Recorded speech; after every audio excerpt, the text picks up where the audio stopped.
Hello everyone and welcome to another episode of Seth's Car Segment.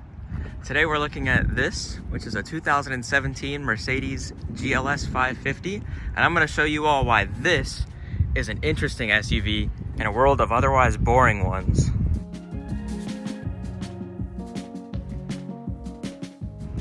So starting off, obviously we've got this paint color, which, on a more kind of cloudy, slightly overcast day like today, you can still see has quite a bit of shine and really makes this stand out compared to even just other ones of this exact car.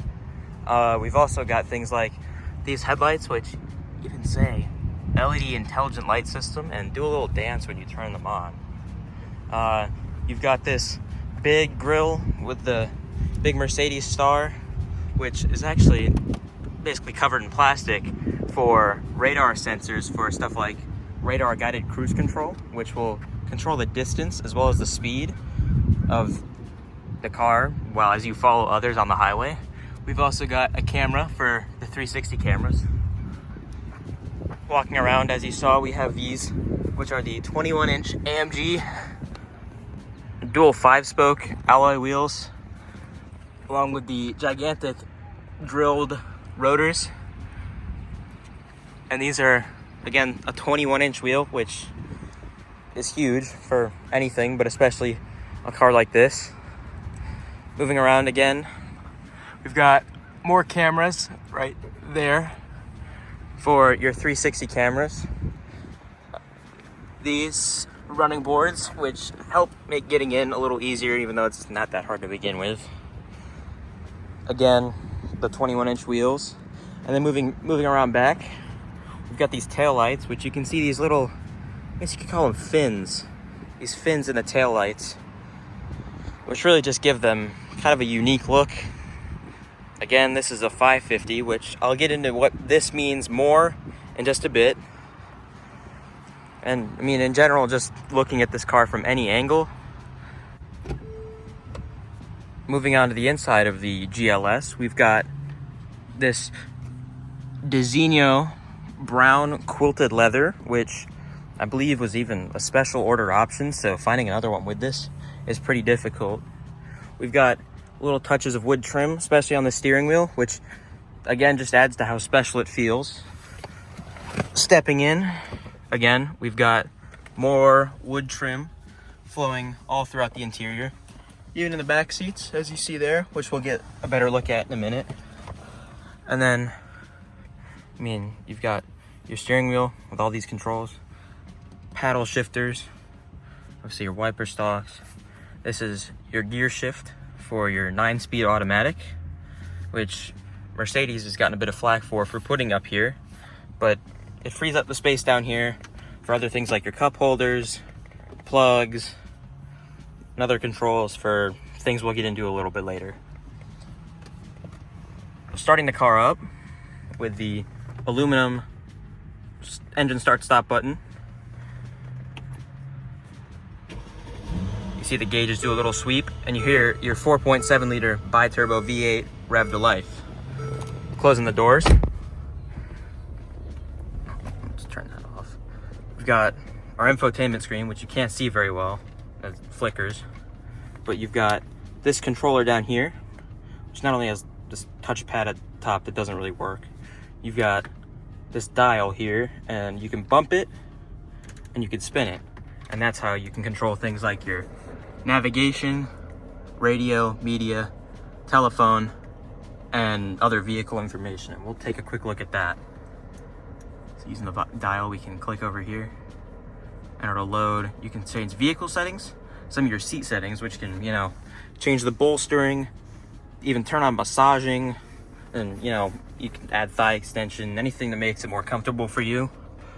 Dynamic select, which involves, excuse the cords, these little controls down here, where we have individual mode, where you can come up here and fine tune how some of the things like the driving with the steering, the acceleration, and the suspension feels. That's what individual mode does. You've got sport mode, which just goes for the most sporty, responsive, engaging driving types, which is amazing for a 6,000 pound SUV. You've got comfort mode, which is what the car defaults to. Just comes for the most comfortable, quiet, peaceful driving. You've got snow mode, which in North Carolina we'll obviously probably never use. And even less commonly used in a GLS is this, which is off-road mode. Coming over here, we've got more controls. This one will raise your airmatic suspension, which is just a fancy term for Mercedes air suspension. Again, on the topic of off-road, we've got DSR, which stands for downhill speed regulation. Again, that involves off-road. You're probably never going to use that. This one, or this button, I believe that turns on your cameras, but it's stuck. All right. And this is your M, which, you know, generally doesn't look like much, but that stands for manual, and that's how you can use these paddle shifters to manually row through your own gears. Up here, we've got our heated and cooled seat controls, which you can have on both at once, which I guess is supposed to help dry you out on a rainy day. I don't know. Mercedes has weird reasons for these things. Your hazard light switch. This turns on and off your auto stop start at stoplights. This will turn off your parking sensors, which are operated from here, and I don't know if you can see it. If it'll focus. All right, it won't focus, but it's through that little black thing back there. And then, I mean, in general, you know, otherwise air conditioning controls down here. It's a comfortable place to be. Everything's easy to use at your fingertips. You've also got your headlight controls down here. Auto, just headlights on, other things, parking lights. I believe this is your fog lights. And then down here, we've got our parking brake, which you pull to turn on and turn off. You've got, I don't know if you can see it, this is your cruise control stock, which you can control a little more once it's on, as it has the Distronic Cruise. This is for your wiper controls and your turn signals, obviously. And, I mean, in general, just looking around the whole interior, it's a nice place to be. Taking a look under our hood now, we get a better look at the aforementioned 4.7 liter bi-turbo V8. This one's called the M278 by Mercedes. They started putting this in cars in about 2012, and in this version, it makes about 449 horsepower and 516 pound-feet of torque, which are obviously already solid numbers, but even for a 6,000 pound SUV like this, it's more than enough. Now we'll go ahead and step back into the GLS. And for the rest of our tour, we'll go ahead and turn it off. Reminds you not to forget your key. Automatically puts on the parking brake. And, I mean, it beeps at you, because all Mercedes do that. We'll go ahead and take a look at the second and third row. Back here, while not quite as spacious as the front, we still enjoy climate controls, fan speed, and obviously temperature, change your different zones. Here would be your heated seat controls if this car had it, which it doesn't. You'll live. Again, on the door panel, more of that wood. Again, the same Designo quilted brown leather.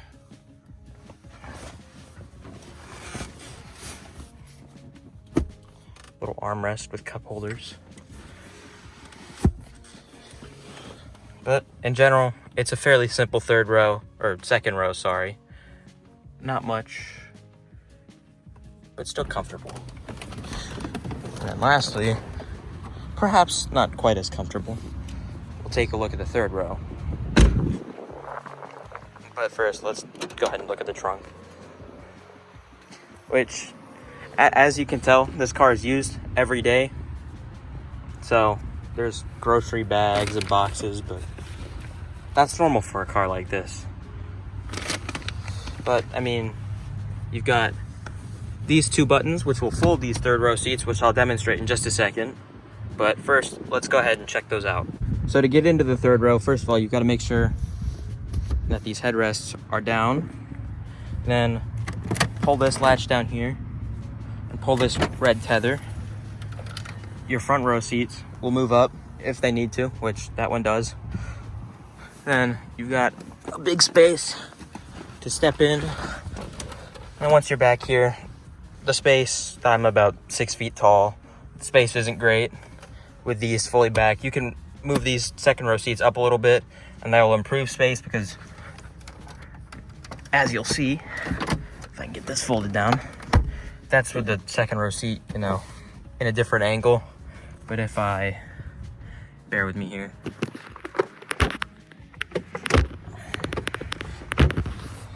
With this second row seat in a more comfortable position for these second row occupants, the third row is pretty cramped. And I mean, it's definitely not a place you want to spend a ton of time, because otherwise all we've got back here are a few vents and these strangely small cup holders. So, I mean, at least you've got an armrest, and the seats are still the same quilted leather. They don't cheap out back here.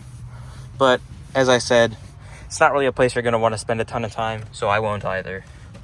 And as I said, depending on how much you really hate these third row seats, you can just fold them with one flick of that button, or if you have to hold it. Again. Folds easily. And now you've got a lot of trunk space, which, let's go ahead and, where's the latch? Fold that seat. Now looking back at it, you've got plenty of trunk space now with these third row seats folded, and you've still got 5 seats to fit, you know, 5 people pretty comfortably. And again, if we want to fold those back up, there's the buttons back here. That is one touch. And then you can get your seats back in place. And then if we want to close the trunk, just one push of the button and it closes right up. So now I'm here with the owner of the car and my mom. And so how long have you had it? 5 months. 5 months, since October, yeah. Correct, yep. All right, so what's one thing that you really like about this car? It's pretty, probably the first thing. And secondly, it's that it has a lot of power. You like the power. All right, well, in the opposite sense, what's one thing that you don't like about this car? It's not the easiest vehicle in the world to park. Is that it? Really? And some of the internal controls, I think, could be a little bit different. So as a previous minivan owner, what do you prefer? Well, this is a much more prestigious and elegant performance type vehicle. The minivan serves a purpose for families, especially with young kids. But I mean, as a straight vehicular preference, it would be this. That makes sense. That makes sense. Well, that's all for Seth's car segment today. Thank you, Mom, for allowing me to look at your car, but also talk to you. And I hope you all enjoyed. Thank you for watching.